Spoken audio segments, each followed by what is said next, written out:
Hello, hi, welcome back to today's video. I have a childhood story to tell you.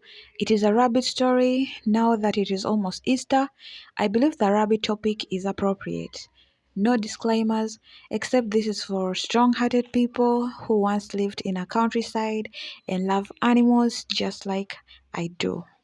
It was April 2002. I was just a little girl by then, in a state of life where I would move from one home to another. And by that I mean from my mom's home to my grandmother's home, then back to my mom's home again until the next weekend when I would go back to my grandmother's home. These were my mom's relatives, by the way, in case I didn't mention. So I would stay with my granny over the weekend, and during school days, weekdays, I would be with my mom. Yeah, like that. So it reached a point when I preferred my grandmother's home, and that was because at my mom's home, I was an only child and life was mostly boring, besides the little things like, Mommy, can I come cook with you? Or Mommy, can I come visit your friend with you? Meanwhile, at my grandma's home, I had my great grandma, my grandpa, my aunts and uncles, and then the uncounted number of cousin sisters and cousin brothers, as well as families of our close neighbors and family friends who would just pass by and say hello and end up spending over an hour because they were always so nice. They would have more to say than just saying hello and go away. So my grandma's home was always so jolly, full of people, making it more suitable for a growing child to stay. My grandparents had a very big homestead surrounded by massive plots of land, both vacant and farmed. And so we were a good family of farmers. We planted various crops like beans, maize, sweet potatoes, guava fruits, lemons and oranges, tomatoes and onions, simsims and bananas, and many, many more others. And we also farmed animals. We had cattle, we had goats, sheep, we had chickens, pigeons, and we also had rabbits, which is the focal point of today's story. So, as I mentioned earlier, I had cousin brothers and cousin sisters, many of them actually, and one of them was called Robert. Robert was the oldest of all my cousins by then, and he had a sister called Mercy, his younger sister, of course, immediate follower. And Mercy was actually living with my mom and I, which means whenever I was at my grandma's home, my mom would be home with Mercy and then the maid, meaning mommy was never left alone by any means. Now, Robert, the second star of this story, of course, after the rabbits, was still a teenager, about 18, 19 years old. And in the villages, this is about the age the youngsters start thinking about growing up. I mean, they start thinking about investments, growing financially, having their own families, stuff like that. And for men, this would be done through different ways. I mean, some would start their own farms, like they would get a small piece of land from their parents and they would plant crops of their choices, which may be cassava plants, because cassava flour is the main food in my village.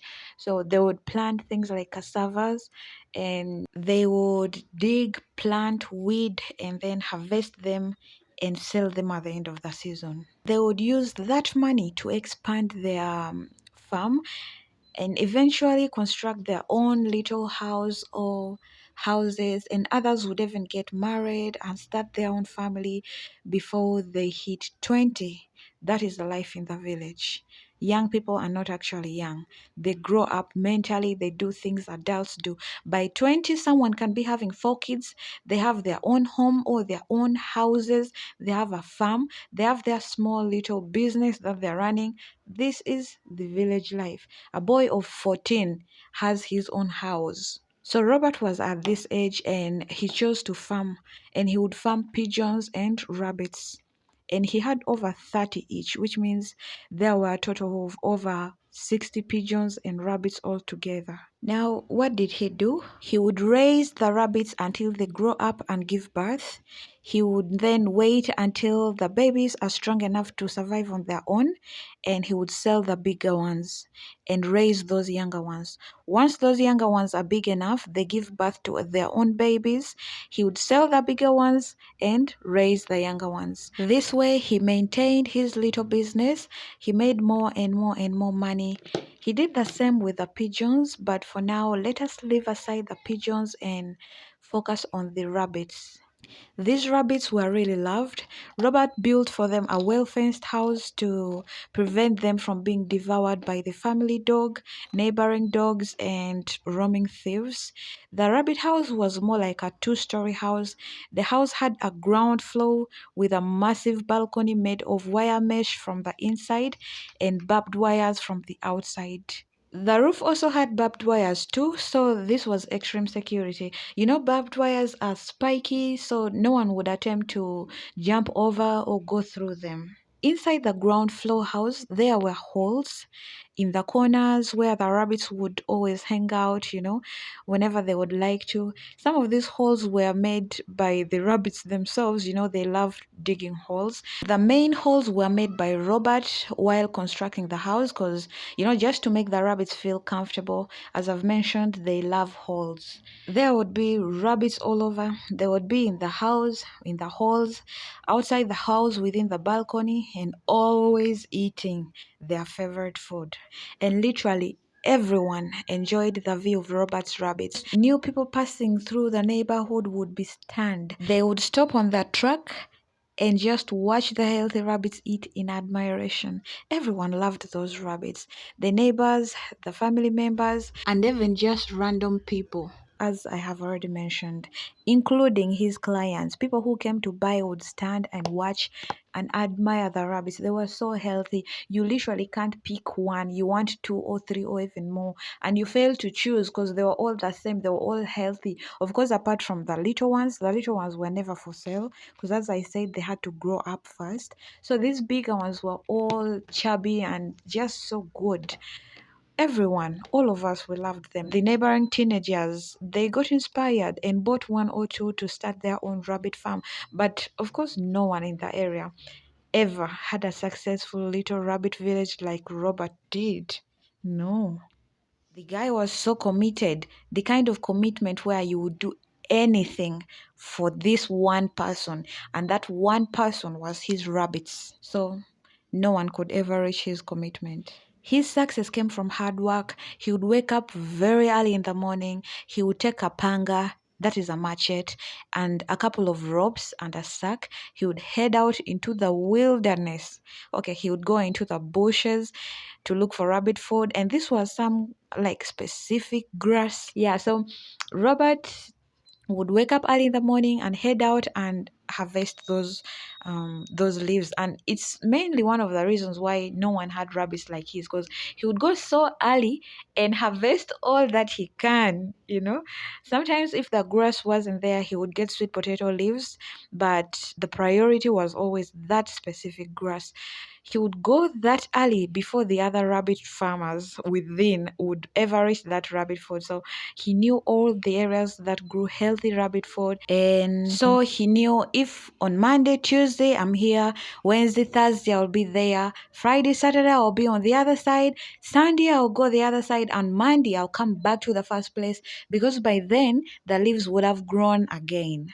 That guy was wise. It would reach a point like sometimes he would go really, really far into the forests just to get this food. And when that grass season was over and things get a little bit dry, that is when he would now start feeding his rabbits with sweet potato leaves. And sweet potatoes are human food too, and we grew it a lot in our village, so it was really needed. That is why he wouldn't consider the sweet potato leaves at first, because he knows the sweet potatoes need their leaves to grow healthy because the humans have to eat the sweet potatoes. So that's why he would first go for the rabbit food. Plus, the rabbit food, that specific grass, was healthier for the rabbits than the sweet potatoes. I mean, they just loved it more, although the sweet potatoes also kept them healthy. So then when all that grass season was done and they dried and all that, he would start giving them sweet potato leaves. And by the time sweet potato leaves are done, like the sweet potato season is over, the grass, the other first grass, the itokobi, would start, like growing. So it was, the cycle was okay. Everything was running smoothly. So literally nobody had any reason to worry about Robert's rabbit, as they were being taken great care of by Robert himself. And I mean, people would try to help here and there, but just know Robert had it all. Like, he knew how he would take care of them. He knew what they needed. He knew everything about the rabbits.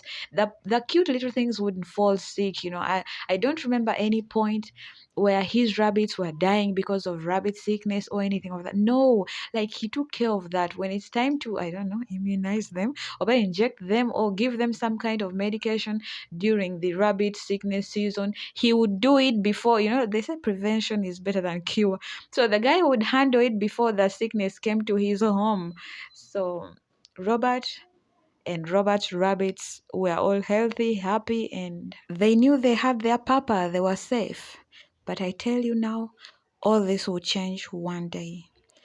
On one falsely good looking Friday morning, as I woke up in my mother's home to prepare for school, with a happy face because I knew in the evening after school I would be heading straight to my grandmother's home, where I would spend the whole weekend with my cousins counting Robert's new baby rabbits. At that same time, far, far in my grandmother's home, Robert woke up very early in the morning as usual to go out looking for food for his rabbits.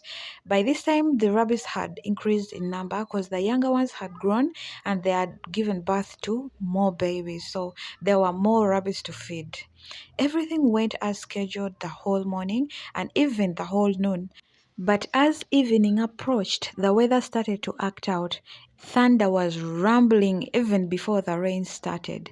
I remember just sitting on my desk, waiting for the last teacher of the day to come in and get it over with, because I didn't want the rain to find me there, because if it found me there, my mom wouldn't let me go. Then from nowhere, a boy ran in and started yelling, telling students to go home. The class is no more. Don't let the rain find you here. By that time, I was already so angry. I was thinking so far that I didn't even pay so much attention to this boy yelling. Of course, I heard him. But in the process, I kind of looked behind him through the window, and there was a man.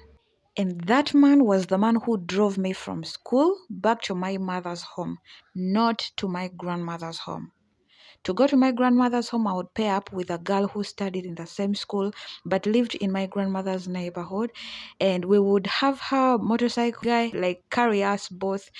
He would drop her first at her place and then drop me at my grandmother's place. Now, this border guy also lived in my grandmother's neighborhood. This is the reason why my mom had allowed this movement during the weekend in the first place.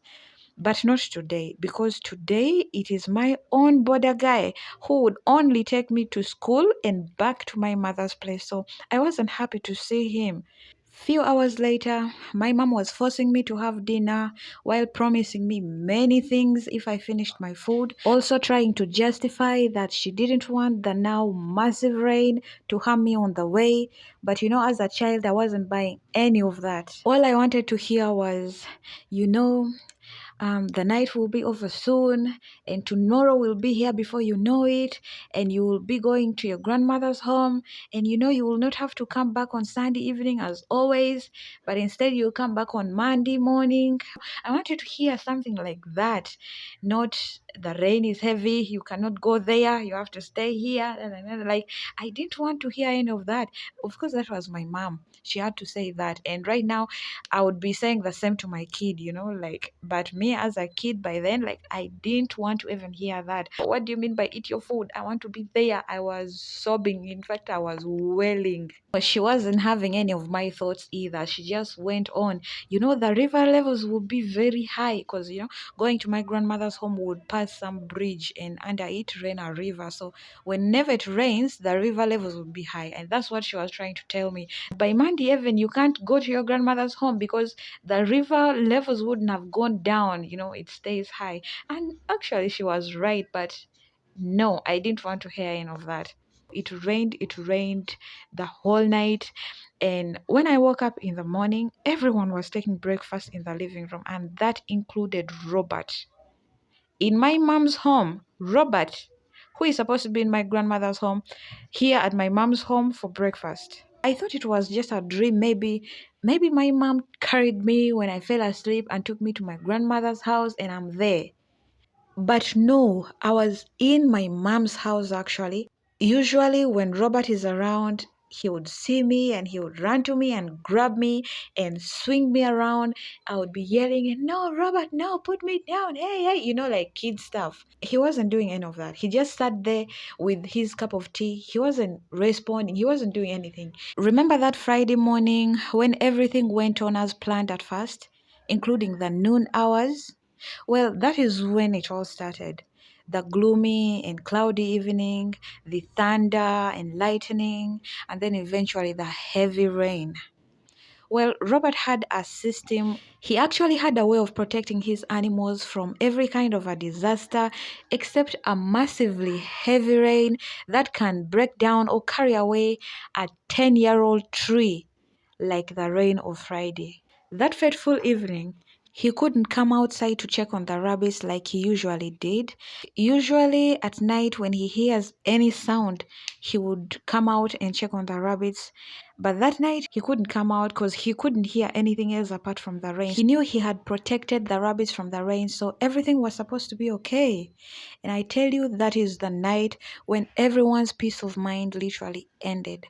Because when they woke up in the morning, everything was not the same anymore. Dear Robert was just standing there in front of the rabbit house, which was now empty. And the first person who came out after him said he seemed to be like someone who was just staring into a void. He looked like he wasn't even there. Like the house looked like it had not been tampered with, except for the like a pile of dry leaves and some small tree branches that had collected around the outer part of the rabbit house fence. So the house was intact, nothing had happened to it, except it had no rabbits inside, not even a single rabbit in it. And no one could explain how they all neatly vanished. They checked inside the house, there was nothing. The halls had nothing. The balcony had nothing. The halls were all empty. And these halls weren't halls that continued up to infinity. They had an end. You can literally fix your hand to the end of the hall. But the rabbits weren't in there. There was nothing. It's like they just vanished. They disappeared. There was nothing, no sign that rabbits lived here. Something happened to Robert's rabbits, and no one was able to explain what happened. No footprints, no dogs, no humans, not even the rabbit footprints themselves. Like, as the day went on, one family friend had joined the family and she turned around and said, "Where are the pigeons?" As they did not come out when the sun rose, and they always did. And this was because the pigeons were no more. They weren't there anymore. They were gone too. My dear Robert was a mess after this. He was devastated. He didn't seem to be himself for so long, for as long as I remember. That would be it for today's video. I hope you enjoyed this coloring storybook session, video, whatever you want to call it. Don't forget to comment down below what you think happened to Robert's rabbits, and don't forget to subscribe to this channel for more videos like this one. Bye bye, see you in my next video. Ciao.